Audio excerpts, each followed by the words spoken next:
영화 매트릭스와 관련된 흥미로운 사실. 매트릭스라는 영화를 아시죠? 총 3편으로 구성된 이 영화는 등장 그 자체만으로도 대단히 화제였던 영화였습니다. 혹자는 그러더군요. 세계 영화계는 매트릭스 이전의 영화와 그 이후의 영화로 나뉜다고요. 뭐 이런 주장이 절대적인 분류라고 생각진 않습니다만 이 영화가 대단한 영화라는 점에 대해서는 저도 의견을 같이 하는 편입니다. 사실 이 영화 1편이 나온 지는 벌써 10년이 더 되었습니다. 1편이 나온 것이 1999년이었으니까요. 실제 이 영화가 가진 짙은 상징성 때문에 이집트 정부에서는 이 영화에 대해 상영 금지 조치를 취했다는 소문이 돌기도 했습니다. 도대체가 무엇이 문제였을까요? 이 영화가 다른 영화에 비해 더 폭력적이어서? 그건 아니었습니다. 폭력성과 잔인성으로 따지자면 아포칼립토나 소우 같은 영화는 굳이 매트릭스와 견준다면 나와서는 안 되는 영화로 분류되어야 할 만큼의 요소를 가지고 있지요.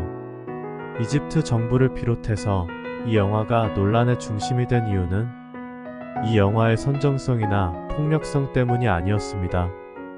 이 영화가 이전의 어느 영화도 가지지 못한 독특한 상징체계들로 세계의 기존 종교적 정서를 아프게 했기 때문입니다.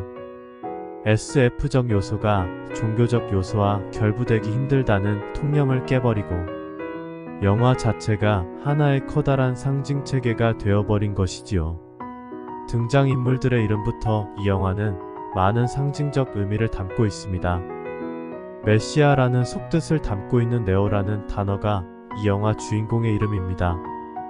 네오의 영원한 연인 트리니티의 이름은 삼위일체라는 뜻을 지니고 있지요. 기계들에 의해 멸망되지 않은 250만의 인구가 모여 사는 인류의 마지막 도시는 시온이라는 이름을 가지고 있습니다. 시온이 수만의 센티넬 파수꾼들로부터 공격당할 때 극적으로 EMP라는 전자기 펄스를 사용해 1차 공격을 승리로 방어한 전함의 함장은 니오베라는 이름을 가진 여자이지요. 니오베는 그리스 신화에서는 인간으로 태어난 최초의 여성이자 제우스와 관계를 맺은 인물입니다. 주인공 네오가 시온의 마지막 인류를 구원하기 위해 기계들의 도시로 갈 때 사용한 전함의 이름은 로고스입니다. 로고스는 성경에서 예수의 또 다른 칭호이자 별명이지요. 말씀이라는 의미를 지니고 있고요. 네오의 전폭적인 지지자이자 지원자인 모피어스라는 이름은 그리스 신화 가운데서 꿈의 신으로 알려져 있지요. 아무튼 그 외에도 이 영화는 스토리나 상황들을 깡그리 각설하고서라도 무수히 많이 나오는 칭호나 명칭 그리고 이름들만으로도 충분히 상징성이 짙은 영화였습니다. 스토리나 설정 등은 세계에 존재하는 거의 모든 부류의 종교체계와 사상체계를 담고 있습니다.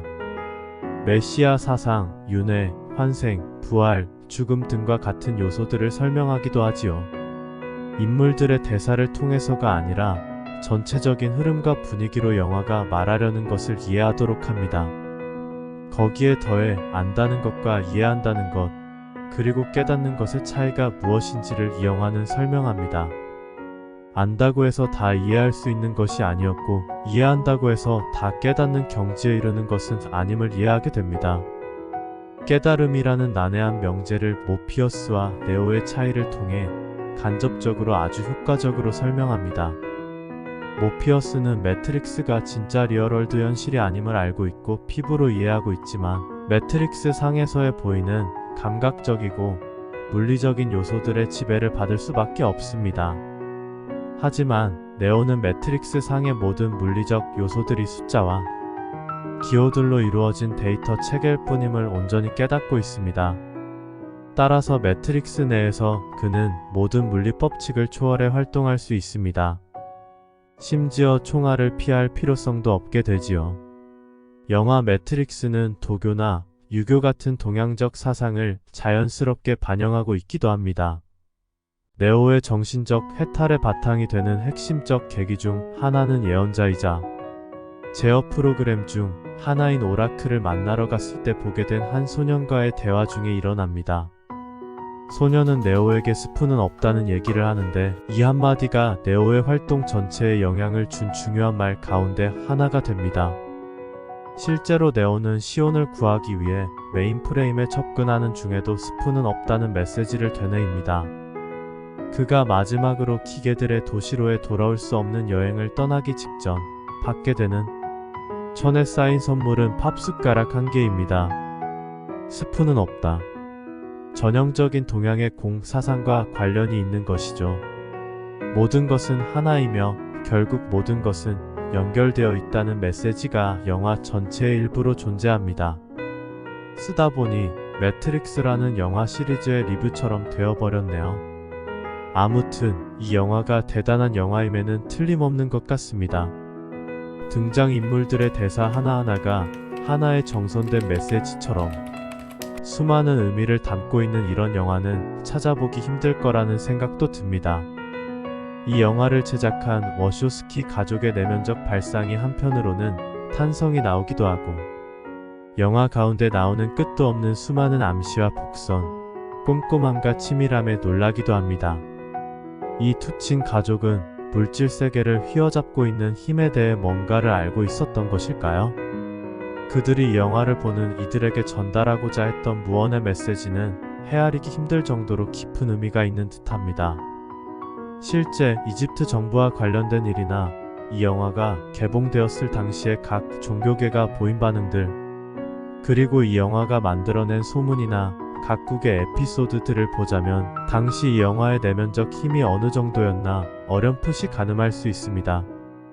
마치 이 영화의 내적 힘을 반영하기라도 하듯 이 영화의 주연을 맡았던 키아누 리브스는 이 영화 촬영을 마치고 한동안 공황 장애를 겪었다고 하지요. 정확하지는 않지만 이 영화는 우리가 살고 있는 세계에 대한 시각에 대해 작은 힌트들을 무수히 던지고 있는 것 같습니다. 저 개인적으로는 상당히 인상 깊게 본 영화였습니다. 참고로 이 영화는 12세 관람가 영화입니다.